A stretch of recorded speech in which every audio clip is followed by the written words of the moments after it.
లేకపోతే విజయవాడ దగ్గర ఉన్న వాళ్ళంతా హైదరాబాద్కి రావాలి. అంటే ఇప్పటికీ కూడా మీ ప్రజలకు హాస్పిటల్ కట్టరు, ఇప్పటికీ మీ ప్రజలకు కావాల్సిన వసతులు ఇయ్యరు. మీ రాజకీయ అవసరాల కోసం మాత్రం తెలంగాణ మీద కూడా ఏడుస్తారు. ఇది కరెక్ట్ కాదు. మేము గమనిస్తున్నాం. తెలంగాణ వాదులం రాజకీయంగా పరిణితి చెందినటువంటి వాళ్ళం. మీరేదో రెచ్చగొట్టంగానే మేము రెచ్చిపోయి మేము ఇడికేలేదో అంటాం అనుకునేరు. కానీ ఇక్కడ వాళ్ళ ఏజెంట్ ముఖ్యమంత్రి గారు ఉండడం వల్ల నష్టం ఏం జరుగుతుందంటే రకరకాల విగ్రహాలు పెడుతున్నారు. నేను ముందే చెప్పిన, నేనైతే పాత నాయకులంతా మంచిదని కాదు. ఇట్లనే మీరు ఊకే చేసిండ్రంటే మేము ఖచ్చితంగా అధికారంలోకి వస్తాం.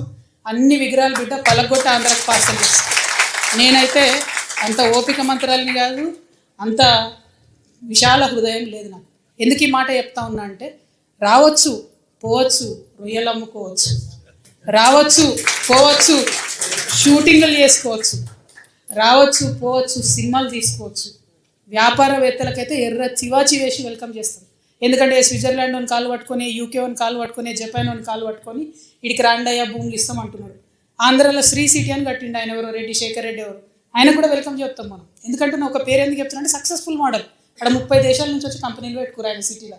ఇక్కడికి వచ్చిండు అనుకోండి, మన దగ్గర 60 దేశాలలో వచ్చి కంపెనీ పెడతారు. మాకు ప్రాబ్లం వాళ్ళతోని కాదు, ప్రాబ్లం అలా మీళ్ళు వచ్చి మళ్ళా ఆంధ్ర రాజకీయ నాయకులు వచ్చి సెక్రటేరియట్లో గంట తిప్పుతామంటేనే మాకు ప్రాబ్లం. అది రానీయం. పవన్ కళ్యాణ్ గారు ఆయన మీద ప్రొఫెసర్ నాగేశ్వరరావు గారు ఒక మాట మాట్లాడారు. అట్లనే నిన్న మన పాశం యాదగిరి అన్న ఒక మాట మాట్లాడారు. మాట్లాడంగానే ఇక్కడ వాళ్ళ ఏజెంట్ ఉన్నాడు కాబట్టి ఆంధ్ర పోలీసు వాళ్ళు మా మేధావులు ఇంటికి వస్తారు. ఇట్లా చేస్తే మాత్రం ఊరుకోం, క్వశ్చనే లేదు. మాకు అన్ని రైట్స్ ఉన్నాయి. మేము అనుకున్నది మేము ఖచ్చితంగా చెప్తాం. రాజకీయంగా దమ్ముంటే దాన్ని ఎదుర్కోండి. మీ కాడ రాజధాని కట్టుకున్నాడు రాదు శాత కాదు, కానీ ఇడికి వచ్చాట తెలంగాణ నవనిర్మాణం చేస్తాడు. మా పని మేము చేసుకుంటాం, మా నిర్మాణం మేము చేసుకుంటాం, మా కథలు మేము పడతాం. రాష్ట్రం విడిపోయింది, ప్రజలు విడిపోలే. మీరు ప్రజల మధ్యలో చిచ్చు పెట్టకండి. చిచ్చు పెడితే మాట్లాడేటోళ్ళు లేరు, ఊరుకుంటోళ్ళు లేరు అనుకుంటారేమో.